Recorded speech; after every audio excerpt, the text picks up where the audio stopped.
Gadis itu mau terjun dari ketinggian ke kolam berenang. Tapi dia tak tahu ketinggian air dalam kolam hanya tinggi ke lutut.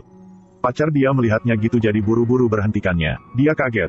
Kekasihan, dia tergelincir. Selanjutnya itulah pemandangan sangat bencana. Laki-laki ini bernama Day. Hari itu, dia sedang berenang dalam kolam. Staf menarik kait. Pada sistem drainase operasional, staf memanggil Day balik sisi kolam. Tetapi telepon berdering mengaruh dengan suaranya. Staf menambatkan anjing di samping. Setelah dia tarik koper, Day masih di kolam. Belum menyadari ada apa ketidakberesan. Dia masih di tengah kolam dan tidur. Pada waktu ini, air masih surut. Selama-lama, sinyal gonggong anjing membuat dia bangun. Kali ini dia menyadari bahwa lingkungannya tidak biasa. Kolam ini sedalam 8 meter. Sekarang sudah hampir melihat dasarnya. Dia kaget. Buru-buru berenang ke sisi kolam. Cobalah untuk melompat, tetap tidak titik tumpu. Dia melekat pada tepi lampu. Tetapi tidak hanya gagal, jarinya terpotong. Dia membawa tempat tidur ponton. Coba banyak kali tapi semuanya gagal. Tiba-tiba, dia lihat HP-nya lewat kaca reflektif. Dia melepas ikat pinggangnya, ikat salah satu ujungnya ke kaca. Gunakan satu-satunya alat di tubuh pada saat ini, ulangi gerakan. Tetapi semuanya tidak ada tindakan. Dia putus asa, minta bantuan dengan suara keras. Tetapi sekarang tempat ini gak ada orang. Pada waktu ini, teleponnya berdering dan getar keras. HP pelan-pelan meluncur ke kolam. Day melihat begitu. Dia dengan cepat membuat pose. Bersiap-siap menangkap HP ketika HP jatuh. Matanya dipenuhi dengan antisipasi. Tetapi pada waktu ini, anjing di pinggir kolam tidak tahu melihat apa. Dia mengongong dan jatuh ke kolam. Day melihat anjing yang berjuang di pinggir kolam. Lalu melihat HP yang jatuh akan. Akhirnya, dia memutuskan yang sulis. Dia cepat berenang ke arah Anjang. Memakai tempat tidur ponton bantu Anjang naik pinggir kolam. Balik melihat HP. Sekarang terlambat untuk kembali.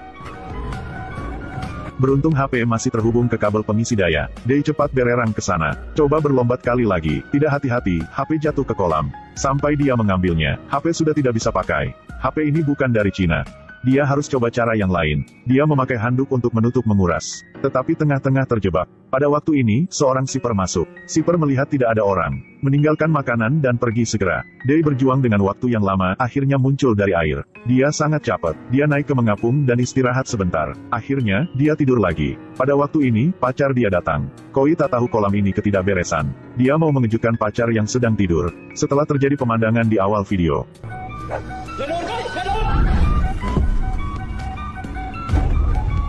Koi jatuh pingsan. Day membawa dia ke tempat tidur ponton.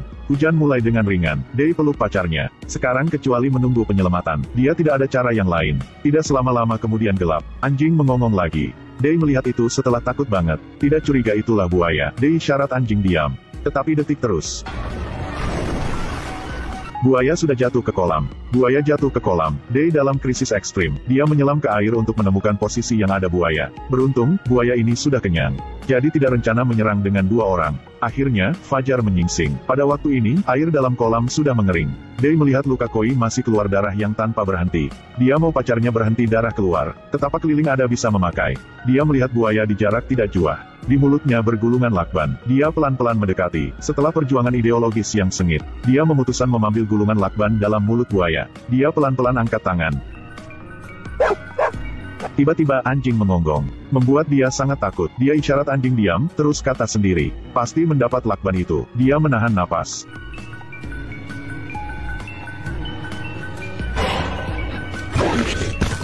Untunglah, dia bereaksi cepat dan mendapatkan lanbak dalam mulut buaya. Dia segera membalut luka Koi. Tiba-tiba, dia melihat selokan dan berpikir. Dia mau keluar kolam lewat cara ini. Dia buka saluran pembuangan, tetapi sekrupnya sangat kencang jadi dia tak berputar. Dia meminjam kalung Koi untuk berputar sekrup. Setelah coba berkali-kali, akhirnya berhasil. Day melihat pacar sedang pingsan. Berkata padanya dia akan turun dulu untuk menemukan jalan. Day baru balik, buaya sudah ke saluran pembuangan dulu. Koi berluka serius. Kalau Koi masih begini, status akan berbahaya. Sekarang, saluran pembuangan itulah satu-satunya jalan keluar. Day harus menjadi mengambil risiko. Day hati-hati melombat ke saluran pembuangan kolam. Cari sebentar lagi. Akhirnya dia sudah melihat arah keluar jarak tidak jauh dengan kolam. Tetapi pintu keluar itu sudah dikunci. Dia coba buka, tetapi gak bisa. Saat ini, Day lihat kaca reflektif di pinggir kolam. Dan Day saksi buaya sedang ke arah Koi. Dia buru-buru kembali untuk membantu pacarnya. Buaya sudah masuk handuk yang Koi sedang menutupi. Untunglah Day kembali tepat waktu. Pegang ekor buaya dan hancurkan. 1 malam lagi sudah datang.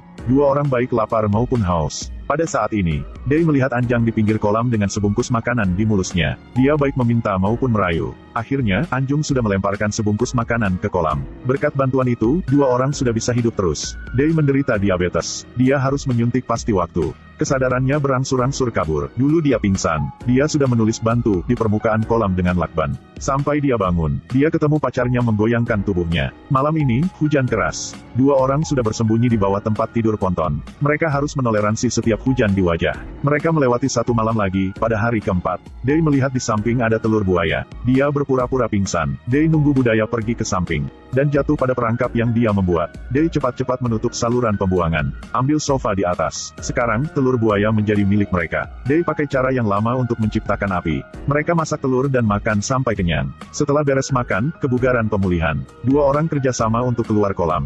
Tetapi tempok kolam terlalu tinggi jadi mereka masih gagal. Sekarang mereka punya satu cara, itulah membuat buaya kembali kolam. Setelah itu, mereka ke saluran pembuangan untuk cari jalan keluar. Dua orang gerak sofa. Mereka membantu buaya kembali. Koi cepat-cepat turun selokan. Dia menyadari di tangannya tidak ada cincin. Cincin itulah hadiah lamaran yang diberikan oleh Day. Itu sangat penting. Day bilang Koi pergi dulu. Dia tinggal untuk cari cincin, lalu akan pergi nanti. Pada saat ini, buaya melihat kulit telur bertebaran di mana-mana. Dia sangat marah setelah ke arah Day. Day mau ke saluran pembuangan untuk mencari Koi. Dia lari dengan cepat. Pada saat yang sama, buaya juga bergegas masuk. Day mau ke saluran pembuangan untuk mencari Koi.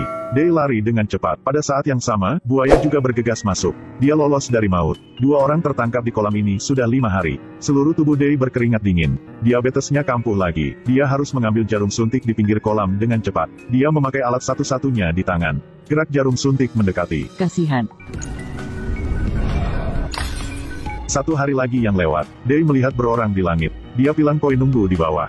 Sedangkan dia panggil bantu. Ketika dia sampai, dia menyadari itulah perangkat terbang. Saat ini, angin kencang muncul. Sepotong kawat besi ditiup ke kolam. Kasihan, di kawat besi semuanya duri tajam yang kecil. Tak ada waktu untuk pikir. Day berpegangan ke kawat besi, menahan rasa sakit untuk memanjat.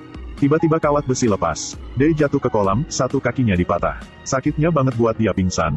Tidak lama, dia bangun dalam rasanya sakit banget seluruh tubuh. Angkat kepala untuk lihat, buaya sedang menggigit kakinya. Hari berjuang dengan mati-matian, memegang satu-satunya senjata di tangan untuk berjuang. Akhirnya, serangan buaya sudah dihentikan. Dia berlombat ke saluran pembuangan kali lagi. Kali ini, dia coba merangkak ke arah yang berlawanan. Dia memang mencari arah keluar yang lain.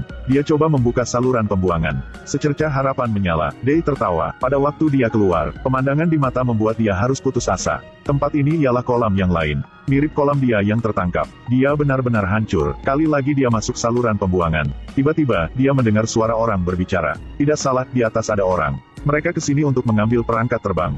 Day buru-buru keluar, tetapi dua orang sudah pergi ke jauh. Buaya sudah lapar banget karena dia tertangkap banyak hari. Si buaya mulai menyerang Day. Day hanya menggunakan kuat terakhir. Berjuang hampir mati dengan buaya. Sementara itu, Koi masih diserokan. Dia hampir tenggelam. Sedangkan Day tidak ada senjata jadi bukan pelawan dengan buaya. Dia digigit buaya sangat buruk. Berbaring jadi tak bangun lagi. Pada waktu buaya mau gigit kepala Koi. Pada waktu buaya mau gigit kepala Koi, Hinoha Chai Ming Londin Ken Duan. Anjing di pinggir kolam mendengar seruling. Karena dia mau melindungi tuannya. Jadi ia terjun ke kolam. Dan digantung di tengah dengan rantai. Sementara itu, Koi tenggelam di bawah selokan. Day marah, melihat berada batang besi di tanah. Dia mengambilnya. Gunakan kekuatannya menusuk buaya di mulut. Akhiri hidupnya. Koi mengambil dua kaki anjing. Naik ke tali. Setelah itu, dia buka selokan dan bantuan Koi. Untunglah. Dia sudah menyelamatkan hidup Koi tepat waktu. Dua orang tertangkap 7 hari 7 malam. Pakaian semua cara untuk hidup. Dari harapan sampai keputusasaan. Tetapi pemeran utama Day, dari awal sampai akhir, dia selalu berada memegang satu ide. Itulah kehidupanan, hidup berharapan. Laki-laki ini membuat kita harus mengagumi. Kagumi Karen rohani yang gigih. Meskipun putus asa tetapi jangan